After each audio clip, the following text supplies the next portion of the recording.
ఈరోజు నేను చేపల పులుసు చేద్దామని చెప్పేసి చేపలు తీసుకున్నానండి. ఇవి పండుగప్ప చేపలు. మంచి విటమిన్స్ ఉంటాయన్నమాట.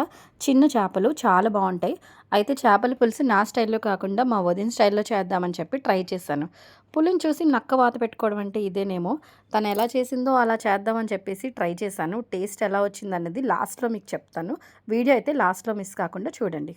ఈ పక్కా పల్లెటూరు స్టైల్‌లో చేసే విధానం అండి. మనం ఇక్కడ ఏంటంటే ముందు వేయించుకుంటాం కదా నూనెలో చేప ముక్కలు.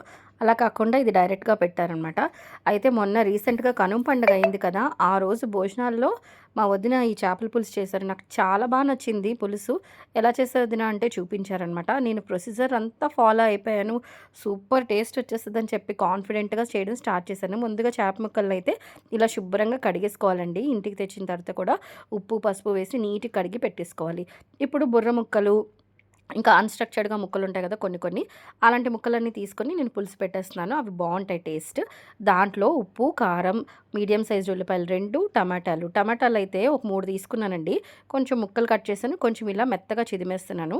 తర్వాత దాంట్లో అల్లం వెల్లుల్లి పేస్ట్, ఇంకా ఆయిల్ కూడా ఇప్పుడే వేసేసుకోవాలి. సో, ఇది అన్నీ కలిపి పెట్టే పద్ధతనమాట. దీంట్లోనే కరివేపాకు కూడా వేసుకుంటున్నాను. ఇది చాలా చాలా బావుంటదంట. అయితే నేను టేస్ట్ చూసాను. బ్రహ్మాండంగుందనమాట. మరి నాకెలా వస్తుంది అనేది నేను మీకు లాస్ట్‌లో చెప్తాను. ఇందులో కొంచెం చింతపండు వాటరేసి మొత్తం అలా కలిసేలా కలిపేసుకుంటున్నానండి. సో, మొత్తం మనం పులుసైతే ఏదైతే నానబెట్టుకున్నామో అలా వేసేసుకోవాలి.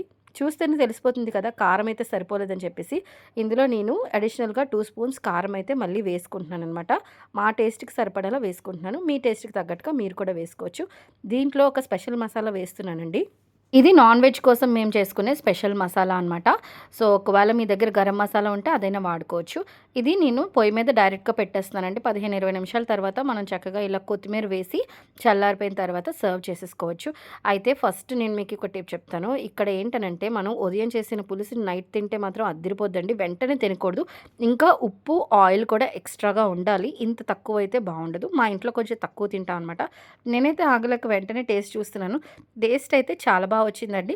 కానీ మా వదిన చేతికొచ్చినట్టయితే నాకు ఖచ్చితంగా రాలేదు. ఫ్రాంక్లీ స్పీకింగ్ తన చేత్తో పులుసైతే చాలా బావుంది. మళ్ళీ తనతోనే చేయిస్తాను డెఫినెట్‌గా. Bye bye.